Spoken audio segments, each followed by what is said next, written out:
ظاہر ہے بعض لوگوں کا کام رات کے وقت شروع ہوتا ہے, دن کے وقت ان کا آرام ہوتا ہے. وَبَنَيْنَا فَوْقَكُمْ سَبْعًا شِدَادًا, اور ہم نے تمہارے اوپر 7 مضبوط بنا دیے.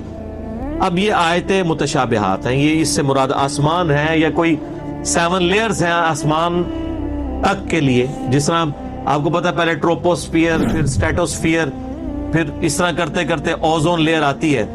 کتنی لیئرز ہیں ہمارے اوپر جو سورج سے آنے والی ہارمفل ریز کو روکتی ہیں.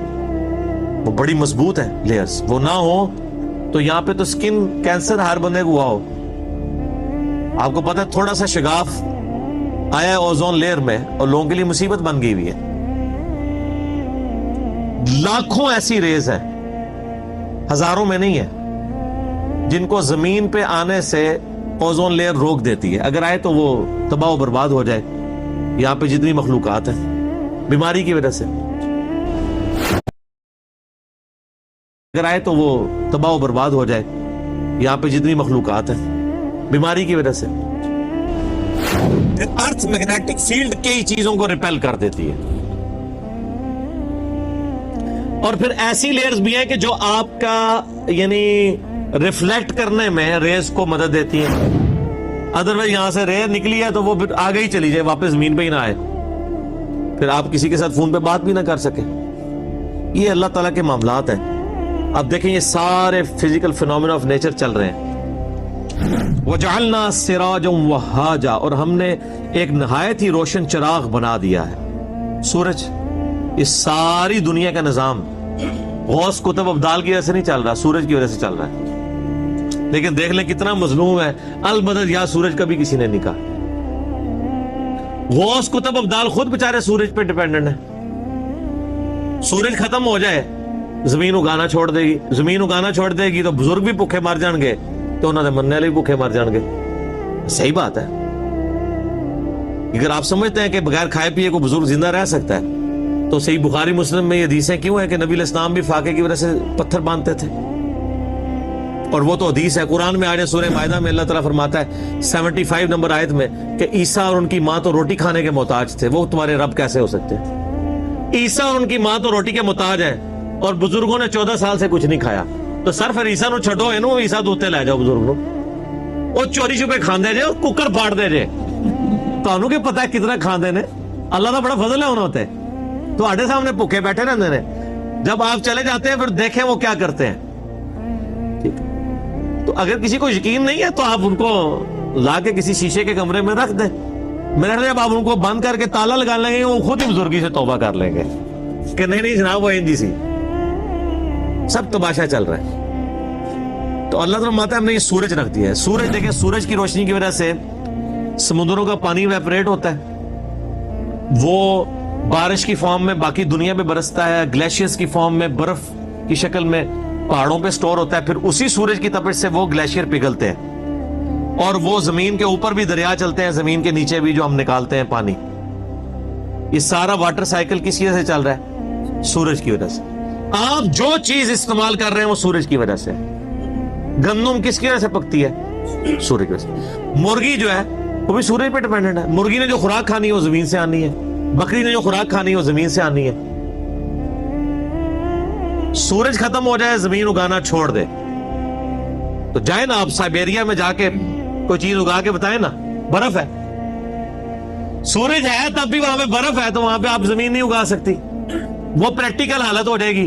اگر سورج کا فاصلہ زمین سے ذرا سا ڈسٹرب ہو جائے تو یا تو بہت زیادہ گرمی ہو جائے گی یا بہت زیادہ ٹھنڈ ہو جائے گی. بہت زیادہ گرمی بھی ہو جائے تو فصلیں جل جائیں گی, بہت زیادہ ٹھنڈ ہو جائے فصلیں اگے گی نہیں. تو یہ اس بیچارے سورج کو تو آج تک کسی نے کہا المدد یا سورج ہماری فصل کو پکا دے, اللہ کو ہی کہتے ہیں نا. تو سورج کی ڈیوٹی کس نے لگائی ہوئی ہے؟ اللہ نے. تو اگر آپ کے کسی بابے کی ڈیوٹی اللہ نے بھی لگائی ہوئی ہے تو آپ بابے کو نہ پکاریں, آپ اللہ کو پکاریں. سمپل سا مسئلہ ہے. آپ یا شیخ عبد القادر جیلانی یا علی مدد کو لے کے بیٹھے ہوئے. مولا علی نے سب سے پہلے آپ کی پھینٹی لگا دینی ہے. مولا علی کیا کہتے تھے؟ ایاک نعبد و ایاک نستعین. مولا علی کا ماننے والا بھی وہ ہوگا جو مولا علی کے طریقے پہ چلے گا. وہ تو مولا علی کا دشمن ہے جو غیر اللہ کو پکارتا ہے. یہ جھگڑا چھوڑ دے, اختیار ہے یا نہیں. اختیار ہو تب بھی فرشتے بارش برساتے ہیں، لیکن ہم فرشتوں کو نہیں کہہ سکتے بارش برسا، مشرک ہو جائیں گے. بارش کا کسے کہیں گے؟ اللہ. ورنہ میں نے کہا سب سے بڑا مشکل کشا تو سورج ہے. وَأَنزَلْنَا مِنَ الْمُعْصِرَاتِ مَاءً ثَجَّاجًا، اور ہم نے برسایا بادلوں سے موسلا دار پانی، لِنُخْرِجَ بِهِ حَبًّا وَنَبَاتًا، تاکہ ہم اگائیں اس کے ذریعے اناج اور سبزہ. صرف سورج بھی کافی نہیں ہے، سورج پرفارم بھی صحیح کرے. سورج پرفارم کرتا ہے تو تب یہ بارش برستی ہے، اور بارش کے ذریعے اللہ تعالیٰ مردہ زمین کو زندہ کرتا ہے. وَجَنَّاتٍ أَلْفَافًا، اور نیز گھنے باغات. یہ ساری قدرت کی نشانیاں گنوا کے اللہ نے جو مورل لیسن اس سے نکلنا ہے نا، وہ اگلی آیت میں. اِنَّ يَوْمَ الْفَصْلِ كَانَ مِيقَاتًا، بے شک فیصلے کا دن ایک معین وقت ہے، وہ آ کے رہے گا. کون سا فیصلے کا دن؟ قیامت. اب اس قیامت کا ہلکا سا نقشہ کھینچا جا رہا ہے. یوم ينفخ فی الصور، جب سور پھونکا جائے گا، فتأتون افواجا، تم فوج در فوج چلے آؤ گے. یعنی لوگ اپنی قبروں سے نکلیں گے اور فوج در فوج میدان محشر کی طرف بھاگیں گے. اچھا وہ بے ساختہ بھاگ رہے ہوں گے، ان کو نہیں پتا ہوگا، یہ نہیں ہوگا کوئی سائن بورڈ لگا ہوگا کہ سارے ادھر جانا ہے. بے اختیار لوگ ایک ہی طرف دوڑ رہے ہوں گے جہاں پہ سب نے جمع ہونا ہے. وَفُتِحَتِ السَّمَاءُ فَكَانَتْ أَبْوَابًا، اور آسمان کے دروازے کھولے جائیں گے، یعنی آسمان کھول دیا جائے گا اور اس کے کئی دروازے بن جائیں گے. آسمان سے پھر فرشتے آگے بھی آئے گا کہ آسمان سے فرشتے نازل ہوں گے. اللہ تعالیٰ بھی اس دنیا پر نزول فرمائے گا. وَجَاءَ رَبُّكَ وَالْمَلَكُ صَفًّا صَفًّا، جیسا کہ اس کی شان کے لائق ہے. وَسُيِّرَتِ الْجِبَالُ فَكَانَتْ سَرَابًا، اور پہاڑ حرکت دیے جائیں گے حتیٰ کہ وہ سراب ہو جائیں گے. گریوٹی ڈسٹرب ہو جائے گی تو گریوٹی ڈسٹرب ہو جائے تو پہاڑ بھی اڑتے. اس زمین پہ سب سے مضبوط چیز پہاڑ ہے. کوئی مخلوق اللہ کی اس سے زیادہ مضبوط نہیں ہے، نہ اس سے زیادہ ہیبت ناک ہے. کوئی زیادہ نام لینے کا شیر کی کیا اوقات ہے؟